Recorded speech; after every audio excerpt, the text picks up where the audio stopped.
But Holland comes in for a pit stop. Time to refuel and change tires. Lou Moore himself changes the tires.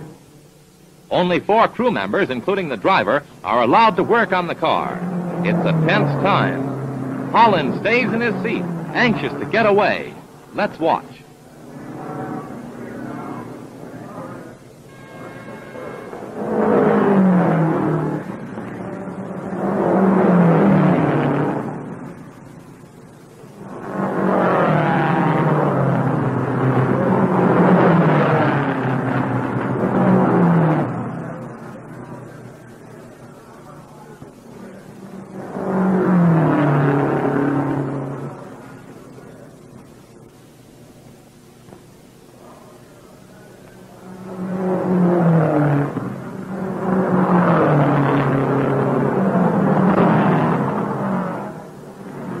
The tires are changed at last.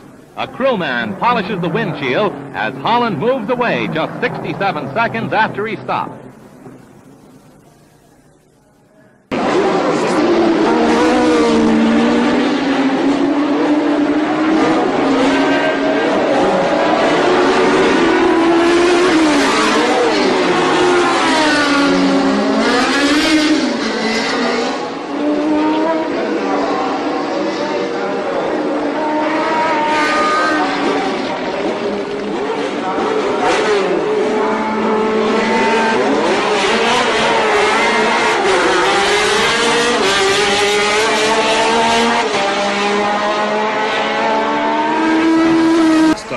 Since the days when Fangio won the 1957 German Grand Prix with an extended interval for a drink and a smoke.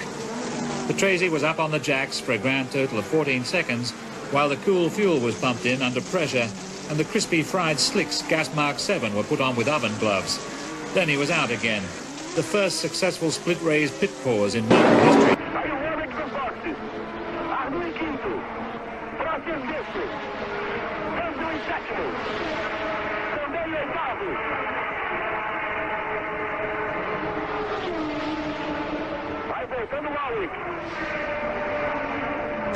Ne va a cambio dei pneumatici. Ecco, vediamo quanti secondi.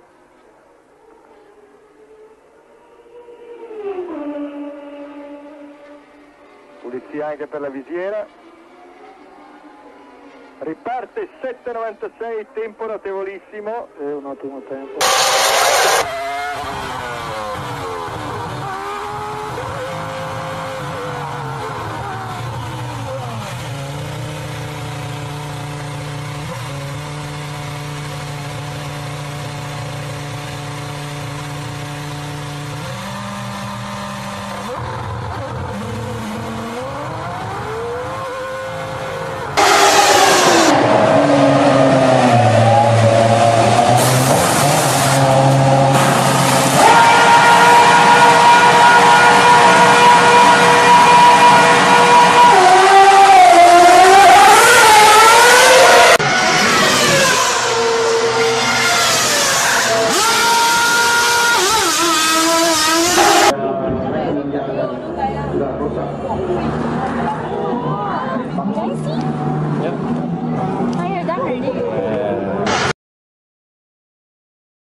Hi guys, so I'm sorry but I was too busy last week to review with or continue with the lean tools. So our next lean tool, the reason why I was busy was that I painted my house. So my apologies. So let's start with the lean tool. The next lean tool that we will study is Smed, or single minute exchange of dies. So it's usually equated with a pit crew because in manufacturing, there are two kinds of processes, internal and external. So let's put it this way so that we can, we can explain it simply. Well, for example, in a kitchen, so there are, we have sous chef, or we have sous chef to instead of the executive chef doing the vegetables. Of course, there are sous chef to make the job of the executive chef easier. So there are sous chef for soup, there are sous chef for veggies, and of course there are sous chef for the jus, or the gravy. The same thing when it comes to construction. So another one team would be doing the foundation, or let's say clearing and grubbing, and the other team would concentrate on the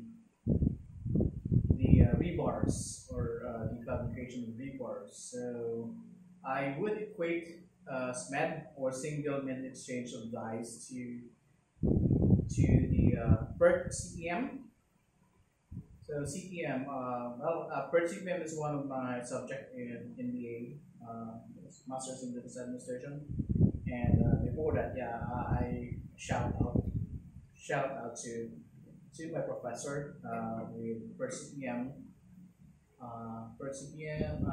It's Engineer Joel Villarus, and also to my classmates. I can't remember all of them, but it was Heidi Goloso, and to Natalie Bunda. So there. Also, it can be equated with the last planner system, so LES, last planner system, because it has a critical path method. So you can go to another process without completing the first process, or the parallel process. That's why it's important to, if you have to determine what are the critical processes. So with Smed, if you would notice the evolution of Smed with the crew, it's very it's quite easy to see that it is faster. The work is faster if there are a lot of crews. So if we would equate that with the Edsa problem. So the government is working on the north and south connector, or NLEX connector. So that means if it would be completed, the traffic in Edsa would go, some of the traffic in Edsa would go to the NLEX connector. And another thing would be the ferry, or the passing ferry. So instead of people using Edsa to go to Manila, they could just use the ferry. So imagine, let's say, the 400,000 vehicles in Edsa. So instead of that volume, it would be divided into 3. So something that's the most simple calculation. So there. So Smed, single minute exchange of dies. Okay, so that is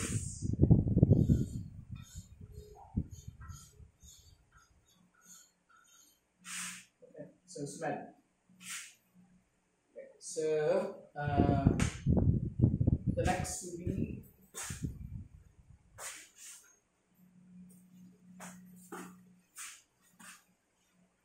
So our next tool would be, well, it's the most basic.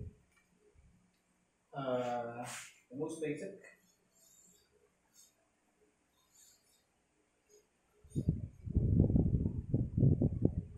So there, 5S. So anyone in manufacturing or lean manufacturing would know 5S.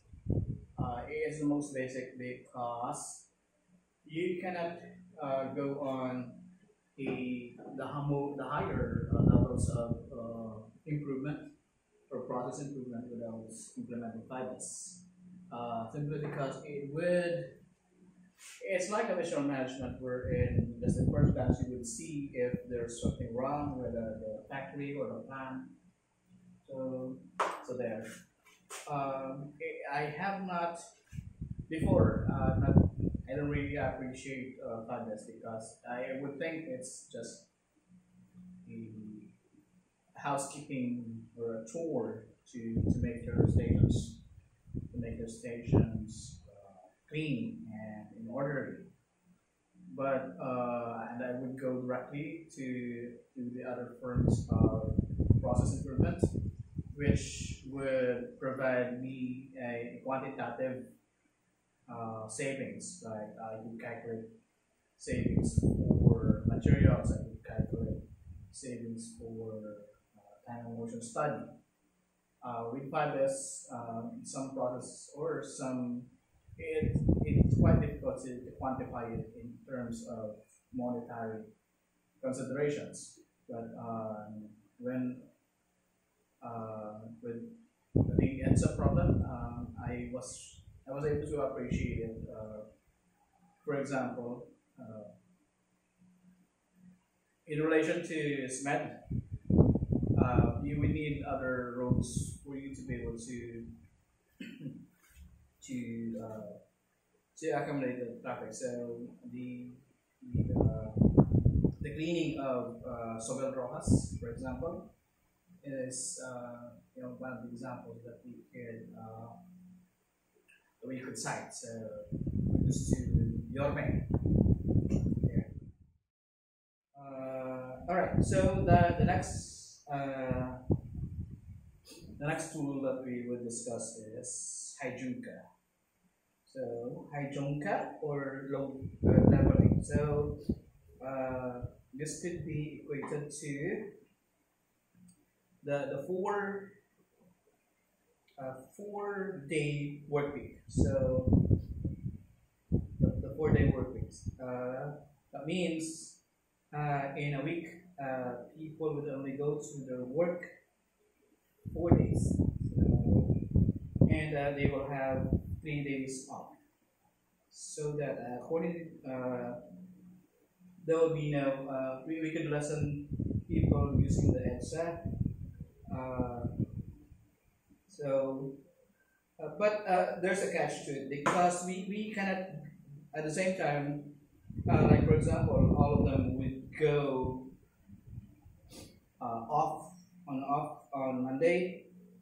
All the workforce that would it wouldn't work simply because most of them would well eventually they would still work on Tuesday and Friday. So what would happen is that for example people for the 4-day work week support is that people in Quezon City would be on off on Monday, and then people working in Mandaluyong would go off on Tuesday, and then let's say Makati would go off on Wednesday, and then like Pasay and Paranaque would go off on Tuesday or Thursday. So it's something like that. So so that's Heijunka. So but to put it more, to illustrate it to you, it's how to do it. Let me show you.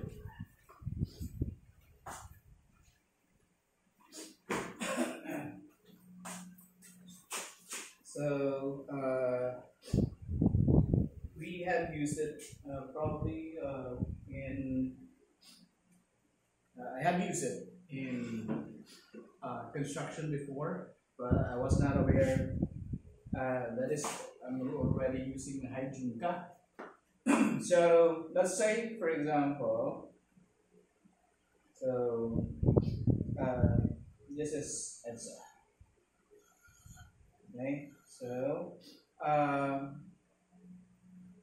let's say a construction team is tasked in working on or concreting a 10-kilometer stretch or road. So let's say I'm not really sure about it, but the standard is I forgot. The standard span for a road or a pavement is 3.05 meters by 4.5 meters. That was before.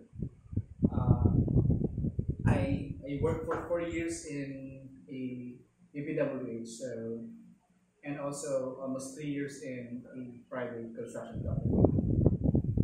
So what we usually do is, instead of concreting this 10-kilometer stretch of road, we would just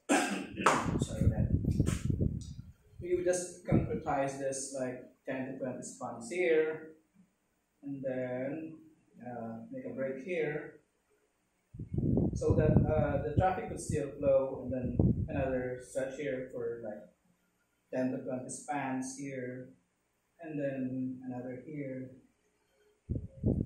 so that traffic could still flow. So you could actually equate it for example, this is QC, so QC would go on and off. This is Mandaluyong, so Mandaluyong would go on off on Tuesday, and then like Pasig on Wednesday, and then Makati on Thursday, and so on and so forth. So, well, they have to talk about it with themselves as to when each LGUs could go on off. So, there you go. Well, I just would like to ask one of my friends, Walter Lumbania, if they are still using the 3.05 by 4.5 meters. So, that is Heijunka. Oops. Anyway, Heijunka.